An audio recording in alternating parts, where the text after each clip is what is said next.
ओम जगदाधार सर्वदेशां धात्री नमः। ओम जगदाधार सर्वदेशां धात्री नमः। ओम जगदाधार सर्वदेशां धात्री नमः। सच्चिदानंद सत्य सनातन सतगुरुदेव भगवान। योग वशिष्ठ मुमुक्षु प्रकरण 16वां सर्ग। ये पंखा बंद करना, इसकी आवाज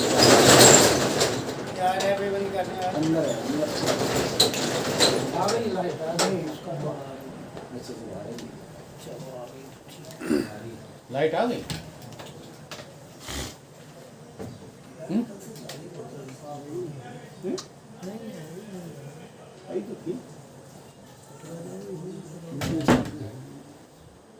आ गई तो बना रहे ना, इसकी आवाज आ। ओम ओम। वशिष्ठ जी बोले कि हे राम जी, जितने दान तीर्थ आदि साधन हैं उनसे आत्मपद की प्राप्ति नहीं होती। ये वेदांत है। वेदांत सुनने वालों को साधना छोड़ना नहीं है। ये साधन है। जैसे बंदे हंडेवार कहते हैं, लाइट आई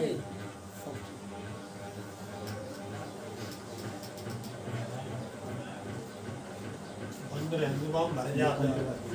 बंद ही चल।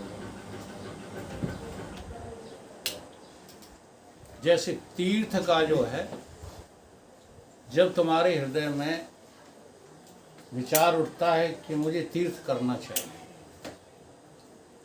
तो इसका अर्थ ये नहीं है कि तीर्थ की साधना का विरोध करने लग जाओ।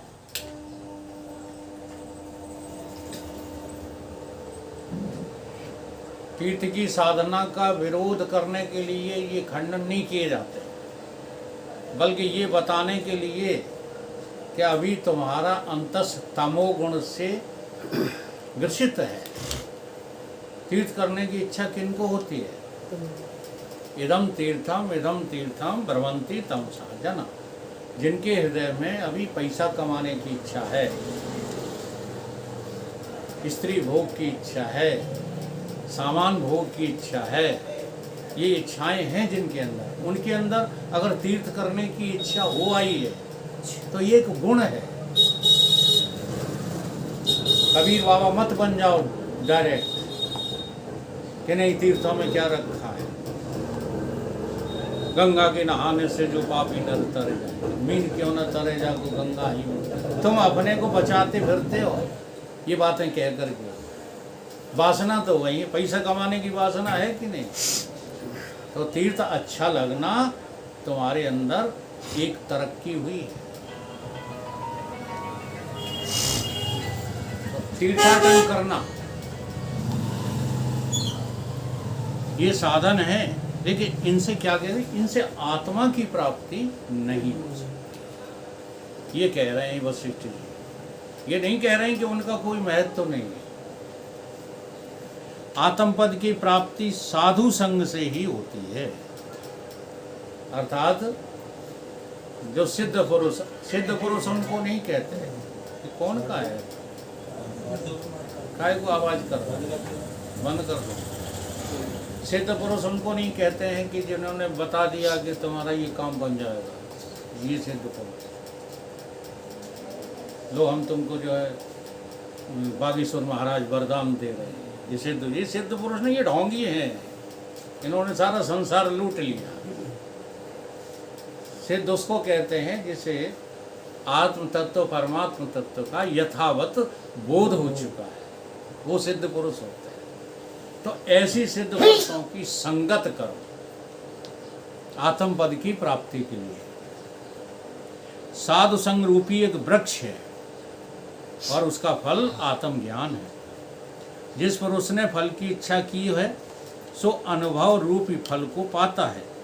जो पुरुष आत्मानंद से रहित है सो सत्संग करके आत्मानंद से पूर्ण होता है। जो अज्ञान से मृत्यु पाता है सो संत के संग से ज्ञान पा करके अमर हो जाता है। इनको मृत्यु सत्य लगती है। जैसे आप ही कोई बता रहे थे, आचार्य जी कह रहे थे आखिरी सत्य मृत्यु। तो वो आचार्य जी आचार्य के पद पर बैठे हैं, लेकिन है कौन? अज्ञानी है। ये अज्ञान की भाषा है, और नहीं तो ज्ञान की भाषा बोलने वालों में भगवान कृष्ण को देखो। कहते हैं तुम्हारी कभी मृत्यु नहीं, तुम कभी जन्मते ही नहीं। यह है ज्ञान की भाषा। इसलिए आखिरी सत्य तो क्या हुआ? अजन्मा हुआ या मृत्यु हुई? अजन्मा तत्व की पहचान ही आखिरी सत्य है। अमर होता है। और जो आपदा से दुखी हो सो संत के संग संपदा पाता है। ये सारे लक्षण जो है सत्संग से प्रकट हो जाते हैं, लेकिन है ये माया का रूप। सत्संग में गए उस दिन से गरीबी मिटने लगी। होता है ऐसा। आपदाएं खड़ी थी, रोज एक नई जो है घटना हो जाती थी, वो बंद हो गई। कहने लगे सत्संग से बड़ा लाभ हुआ है। लेकिन क्यों हुआ है? ये छोटे मोटे लाभ क्यों हुए हैं? बड़े लाभ के लिए, आत्म प्राप्ति के लिए हुए हैं। परंतु जो माया को पहचान नहीं पाते हैं वो उसी में फंस जाते हैं। आपदा रूपी कमल का नाश करने वाली सत्संग रूपी बर्फ की वर्षा हो रही है। सत्संग से ही आत्मबुद्धि प्राप्त होती है, जिससे मृत्यु नहीं होती और सब दुखों से छूटकर परमानंद को प्राप्त होता है। हे राम जी, संत की संगति से हृदय में ज्ञान रूपी दीपक प्रज्वलित हो जाता है, जिससे अज्ञान रूपी तम नष्ट हो जाता है और बड़े बड़े ऐश्वर्य को प्राप्त होता है। फिर उसे किसी भोग्य पदार्थ की इच्छा नहीं रहती और बोधमान होकर सबसे उत्तम पद में विराजता है। जैसे कल्प वृक्ष के निकट जाने से वांछित फल की प्राप्ति होती है, वैसे ही संसार समुद्र के पार उतारने वाले संत जन हैं। हाँ। गंगा पापम शशि तापम कल्प वृक्ष हरित दरिद्रता। लेकिन सत्संग क्या करता है? सत्संगत इन तीनों को टारे। सत्संगत क्या करती है? तुम्हारे सारे पाप धुल जाते हैं सत्संग से। गंगा पापम, अब वो एक एक जो है करेंगे। हाँ, शशितापम, शशिताप नष्ट करता। सत्संग से तीनों ताप नाश हो जाते हैं।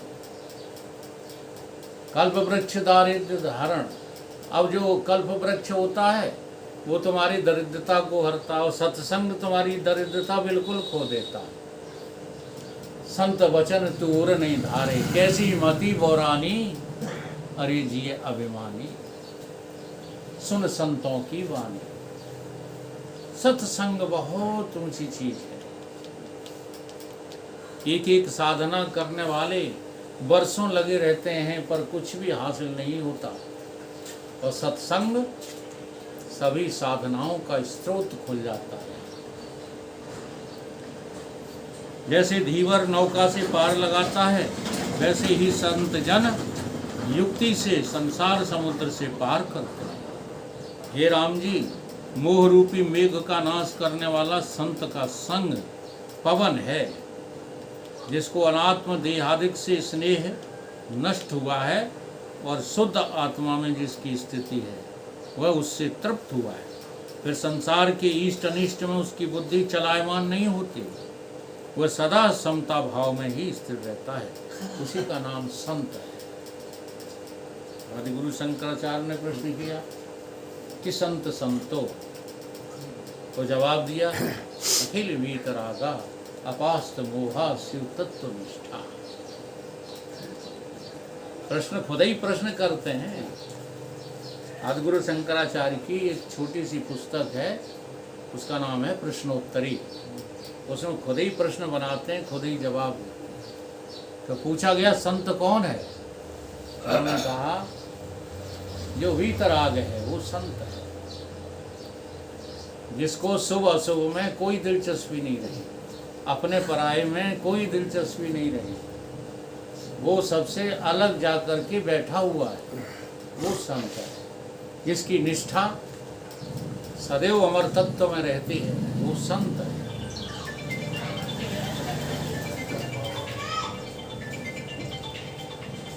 समता भाव में स्थित रहता है। संतजन संसार समुद्र के पार उतारने में पुल का काम करते हैं और आपदा रूपी बेल को जड़ समेत नष्ट करने वाले हैं। हे राम जी, संतजन प्रकाश रूप हैं, उनके संग से पदार्थों की प्राप्ति होती है। जो अपने पुरुषार्थ रूपी नेत्र से हीन है, उनको पदार्थ की प्राप्ति नहीं होती। जिस पुरुष ने सत्संग का त्याग किया, वह नरक रूपी अग्नि में लकड़ी की नाही जरेगा, और जिस पुरुष ने सत्संग को प्रोत्साहन दिया, उसको नरक की अग्नि का नाश करने वाला सत्संग रूपी मेघ समझिए। जो सत्संग है वो क्या है? सारी अग्नियों को बुझाने वाला मेघ है। जब बरसेगा ना तो सब ताप, तीनों ताप जो है समाप्त हो जाएंगे।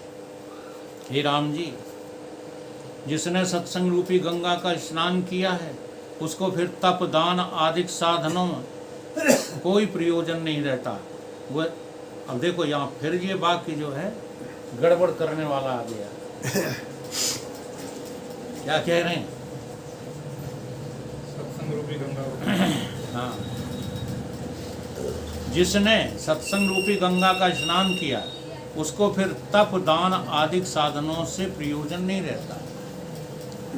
तो तप छोड़ दिया, तप माने धर्म छोड़ दिया, दान छोड़ दिया, अच्छे अच्छे शुभ कर्म छोड़ दिए, सब छोड़ दिए। लेकिन सत्संग कैसा किया? स्नान नहीं किया। हाँ, सत्संग कैसा किया? बतसंग किया, उसे सत्संग समझ लो।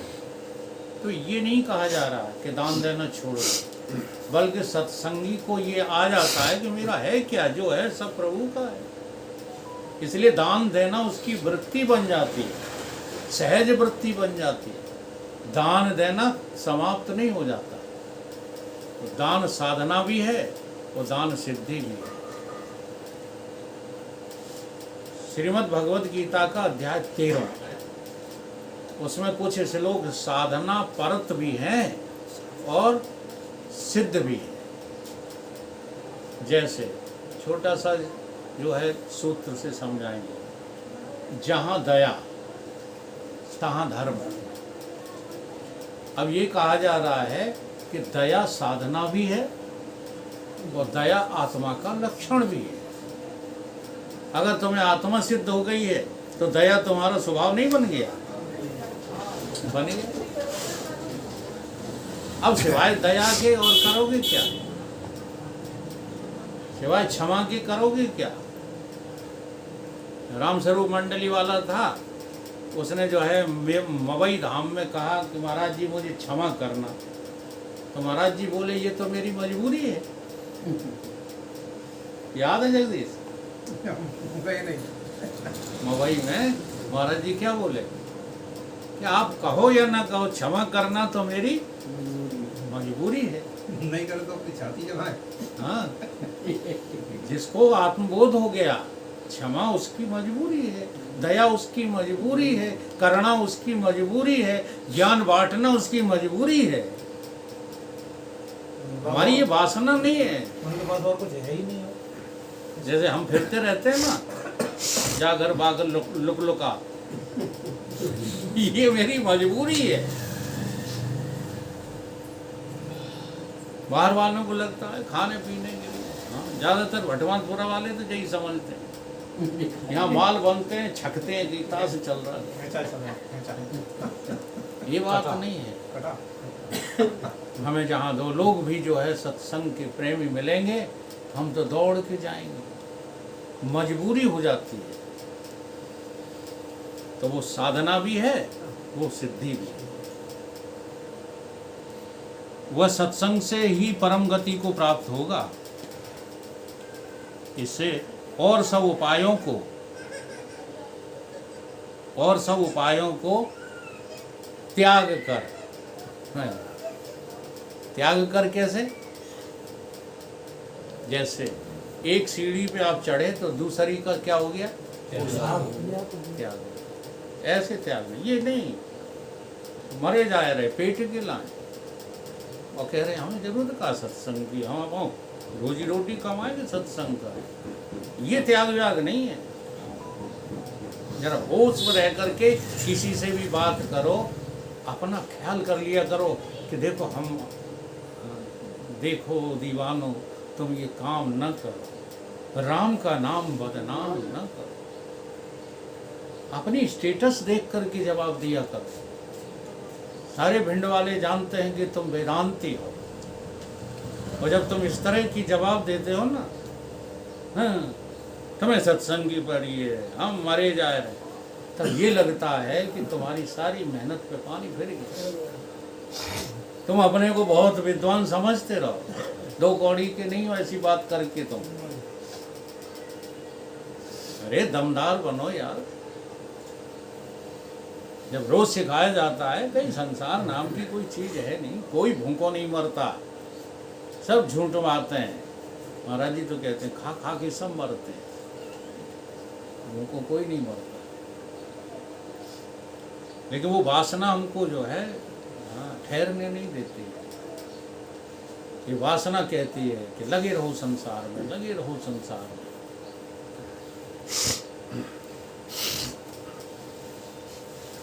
जैसे निर्धन मनुष्य चिंतामणि आदि धन को खोजता है, वैसे ही मुमुक्षु सत्संग को खोजता है। गरीब आदमी किसको खोजता है? मणि को। कहीं मणि मिल जाए। जो धन का जो है पुजारी है वो मणि खोजता है, मणि मिल जाए तो हम धनवान हो जाए। ऐसे ही जो मुमुक्षु होता है, मुमुक्षु वो क्या खोजता है? सत्संग को।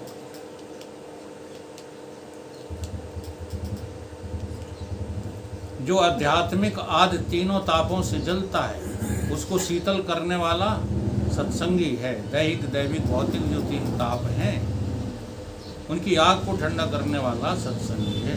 जैसे तपी हुई पृथ्वी मेघ से शीतल होती है, वैसे ही हृदय सत्संग से शीतल होता है। हे राम जी, मोह रूपी वृक्ष का नाश करने वाला सत्संग रूपी कुल्हाड़ा है।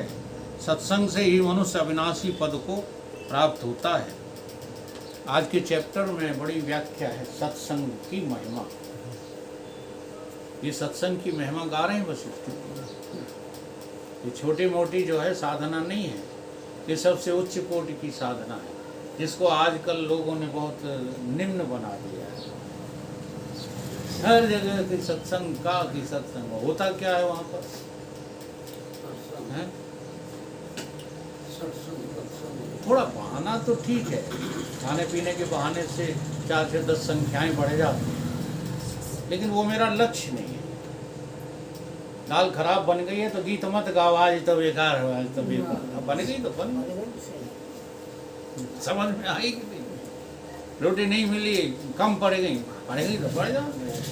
रोज रोटी तो खाते हो। तो सत्संग के लिए ये सारी चीजें केवल निमित्त मात्र बना के चलो। मुख्य क्या है? सत्संग। वो सत्संग की कैटेगरी होती है। जिस सत्संग की यहाँ महिमा गाई जा रही है वो तो वास्तव में जो है आप ही आप होता है। 2 लोगों में क्या होता है? सत्य की चर्चा, और अधिक लोगों में होता है शास्त्रार्थ, और बहुत भीड़ में होता है प्रवचन। लेकिन ये शाखाएं उसी की हैं। काहे की? सत्संग की है। सच्चा सत्संग तो अकेले में होता है। अब इसका अर्थ ये भी मत लगा लेना कि सामुदायिक रूप से हम जाएंगे ही नहीं, हम तो अकेले में कर क्या रहे हो? तो इसके लिए सावधान करते हैं, तुम सत्संग अकेले में कर ही नहीं पाते। हाँ, प्रपंच संग करते हो अकेले। आजमा के देख लें। हाँ, इसलिए प्रैक्टिस तो यहीं से शुरू होगी। समुदाय में योजन बनाओ सत्संग का। इसलिए हम जो आइटम बदलते रहते हैं, लोगों को लगता है ऐसा नहीं करना चाहिए, करना चाहिए। आप लोगों को बुलवाते हैं, इसलिए थोड़ी बुलवाते हैं कि अपनी योग्यता झाड़ो, इसलिए बुलवाते हैं कि आपकी अनुभूति पता तो लगे कुछ हुई कि नहीं हुई। लेकिन मंच पे आकर के भूल ही जाते हो आप कि हमें अपनी अनुभूति कहना है या दूसरों को दिखाना कि हम योग्य हैं। इसलिए प्रश्नोत्तरी ये सारे सत्संग के अंग हैं। किताब का पढ़ना, स्वाध्याय करना, जितने भी कठिन वेदांत के ग्रंथ हैं वो तो गुरु के द्वारा ही पढ़े जाते हैं। गुरु नहीं होगा तो तुम उनमें खाक नहीं कुछ निकाल पाओगे, शब्द रट लोगे। शब्द की रटा रटी तो बहुत बड़ा धोखा है। मोह रूपी वृक्ष का नाश करने वाला सत्संग रूपी कुलाड़ा है। सत्संग से ही मनुष्य अविनाशी पद को प्राप्त होता है।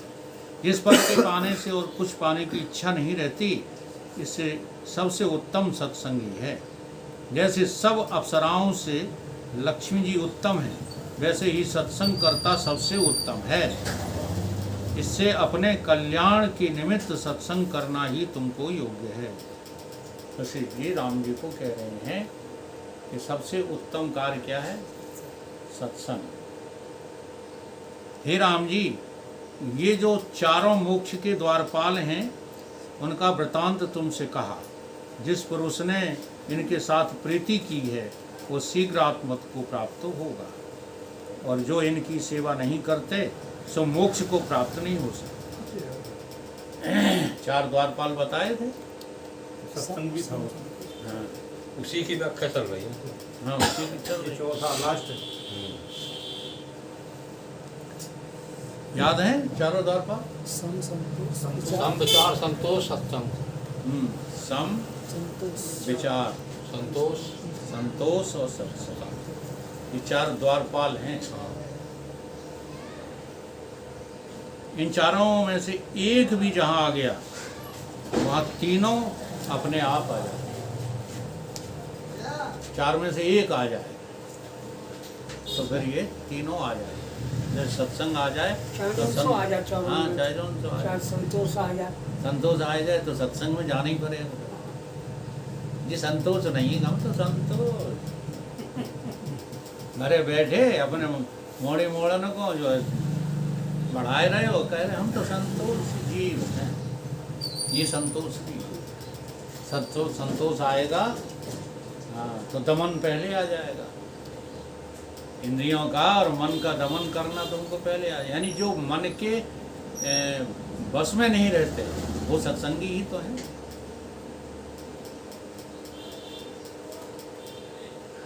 दम सम विचार संतोष सत्संग। संतोष और सत्संग। जैसे जहाँ समुद्र रहता है वहाँ सब नदियाँ आ जाती हैं, वैसे ही जहाँ सम आता है वहाँ संतोष विचार और सत्संग तीनों ही आ जाते हैं। और जहाँ साधु संगम होता है वहाँ संतोष विचार और सम ये तीनों आ जाते हैं। जहाँ कल्प वृक्ष रहता है वहाँ सब पदार्थ अपने आप पहुँच जाते हैं। जैसे पूर्णमासी के चंद्रमा में गुण कला सब इकट्ठी हो जाती है, वैसे ही जहाँ संतोष आता है वहाँ तीनों आ जाते हैं। और जहाँ विचार आता है वहाँ तीनों आ जाते हैं। जैसे श्रेष्ठ मंत्री से राज्य लक्ष्मी आके स्थित हो जाती है, वैसे ही जहाँ विचार होता है वहाँ तीनों आ जाते हैं। उससे हे राम जी, जहाँ ये चारों इकट्ठे होते हैं उसे परम श्रेष्ठ जो है जानना, वो आत्म पद में स्थित होके ही रहेगा। हे राम जी, यदि ये चारों न हो तो एक का तो अवश्य आश्रय करना चाहिए। जब एक आएगा तो चारों आ जाएंगे। मोक्ष की प्राप्ति के ये चार परम साधन हैं और किसी उपाय से मुक्ति नहीं होगी। इसलिए संतोषः परम लाभः, सत्संगा परम धर्म, विचारः परम ज्ञानम, समम च परम सुखम। ये परम कल्याण के कर्ता हैं। जो इन चारों से संपन्न हैं उसकी ब्रह्मादिक स्तुति करते हैं। जो इन चारों जो है साधनाओं से संपन्न हो चुके हैं, कहते हैं ब्रह्मा जी भी उनकी, विष्णु जी भी, शंकर भगवान भी उनकी स्तुति करते हैं। देख लो कितने श्रेष्ठ हैं आप, वो कितने निकृष्ट बनने की कोशिश में लगे पड़े हैं। केवल ऐसे ही नहीं जो निर्णय कर लो कि हम तो सत्संग जाने लगे हैं, अब ब्रह्मा विष्णु महेश हमारी स्तुति करें। नहीं, सत्संग का फल भी तुमको जो है स्पष्ट होना चाहिए। राम जी, मन रूपी हस्ती विचार रूपी अंकुश से बस में होता है। मन रूपी वन में वासना रूपी नदी चलती है, उसके शुभ अशुभ दो किनारे हैं। पुरुषार्थ करना यह है कि अशुभ की ओर से मन को हटाओ और शुभ की ओर चलाओ। मन जो है ये तो अपना स्वभाव नहीं छोड़ेगा, ये भागता है किसकी ओर? अशुभ की ओर। तो हमको साधना क्या करना है? इसको अशुभ से हटा करके, यानी प्रपंच है अशुभ। वेदांत बहुत बड़ी लंबी व्याख्या नहीं करता है, और शास्त्रों की तरह एक एक चीज छांट के दे, ये शुभ है, ये शुभ है, ये शुभ है। वो नीत धर्म है, वो धर्म नीति है, वो तो सब ठीक है, लेकिन जहाँ वेदांत चर्चा आप जो है सुनने काबिल हो जाएं, अशुभ माने प्रपंच और शुभ माने निष्प्रपंच आत्मा। यदि अशुभ की ओर मन जा रहा है, प्रपंच की ओर जा रहा है, तो वो सब अशुभ ही है।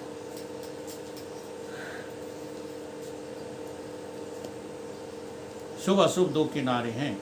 पुरुषार्थ करना है कि अशुभ की ओर से मन को रोक करके शुभ की ओर चलाना है। जब अंतर्मुख आत्मा की सम्मुख वृत्ति का प्रभाव होगा, तब तुम परम पद को प्राप्त हो जाओगे। ये जो विषयाकार वृत्तियां बनती रहती हैं, हमारा चित्त जो है वो विषयों में दौड़ता रहता है, और विषयाकार वृत्ति ही जो है हमारे चित्त में बार बार प्रकट अप्रकट होती रहती हैं। तो इसी वृत्ति को इन विषयों से हटा करके ब्रह्माकार वृत्ति बनाओ। ठीक है, ब्रह्माकार नहीं बनती है तो कम से कम इष्टाकार बनाओ।